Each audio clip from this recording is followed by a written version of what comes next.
Previously on Legends of Aelos, we rejoined the party shortly after they had part ways with Asher Asterion, his companions, and the Oracle, Elena. Along with Balin and Bolt, they have returned to Balin's to turn in for the evening and another good night's rest. Before settling in, the party briefly discusses how they want to handle the Bort situation, seeing as not only did he have it out for Ace still, he also knew the rest of his companions by face now. Electing to take the higher road for the time being, the party decides to bed down for the evening, Karun electing to meditate with Briar at her behest, considering that Elena had recently departed. In the night, Ace had a strange dream, a vision, with a deep and deviously alluring voice beckoning him. Before too long, however, the dream vision ends, as Ace is awoken by Karun, who Ace now stands before as he apparently reached out for Karun's phylactery. Karun and Briar, whom is now out of her trance as well, are perplexed at Ace having come into the room unannounced, but Ace himself seems even more perplexed. After a bit of back and forth inquiry, Ace excuses himself, and they all return to bed. Karun and Briar finish their trance, and are awake before the rest. Unfortunately, the remainder of the party are awoken before they can get a full night's rest in, as through the cold silence of the dark early morning, a horn blares in the distance. The rest of the party awakens to the sound of alarm, and they begin to prepare to investigate. Eager to find out what might be the cause of this alarm, Rowan makes his way for the door, but upon opening it, he is pounced upon by a wolf. He manages to keep his footing, and as Asher transforms into his direwolf form, the remainder of the trespassers present themselves, Bort and his band of thugs.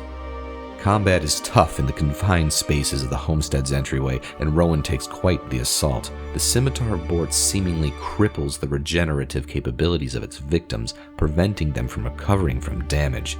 The fighting is vicious and emotions are high. Ace, with Bort's transgressions against him still firmly visible in his mind, threatens that he will end Bort. Bort invites him to try, to which Ace obliges with extreme success, smashing the half-orc's cranium inwards. With the ending of the last of the intruders, the party turns to Rowan, barely clinging on to consciousness.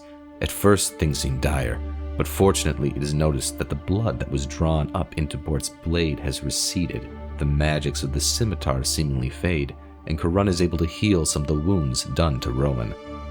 The immediate threat resolved, and the party stabilized, they now turn to see what spurned all this.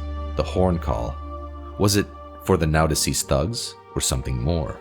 As the party spills out into the night street, they witness smoke and flames in the distance, but coming from inside the town. A guard passes by hurriedly, as does a woman screaming about creatures taking her child. With a basic description of the child, the party proceeds to follow the guard until they are upon the flames of torched buildings. As the majority of the party tends to the fires, Asher, still in his direwolf form, finds a lead on the scent he gathered from the kidnapped boy's mother, and sees small blue flames dancing in the distance, making their way up the mountainside. The rest of the party uses their combined skills to squelch the flames, preventing further damage to the town. They then go meet up with Asher, who has been howling for their attention. Upon regrouping, the party discovered a crumpled ransom note.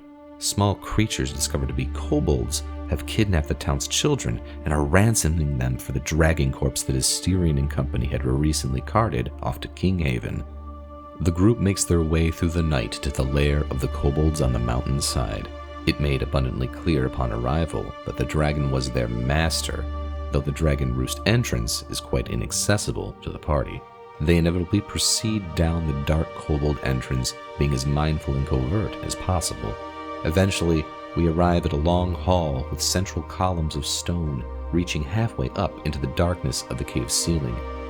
Unfortunately, there is a clatter from the party when Ace catches himself with his gauntleted hand after losing his footing over uneven ground. The clang echoes through the cavern, and in response, the murmurs of the kobolds therein cease.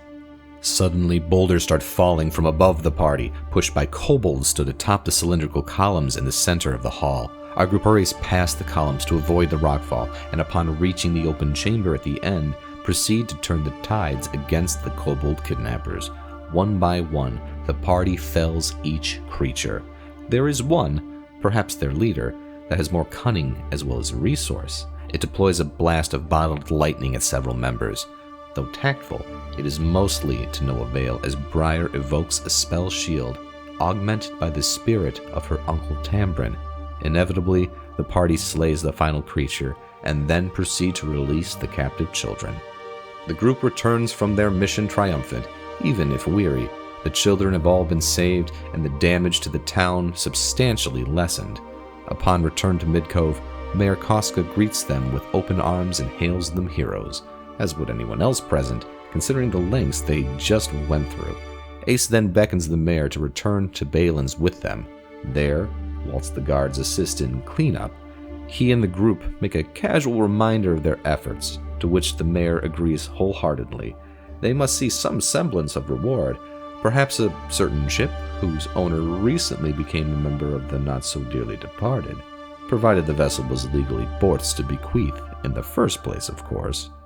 Another crisis averted, the party decides to rest again, not only tired from the recent delve, most never even got to fully recover from the prior day. And it is from here we shall continue the story of the Legends of Aelos.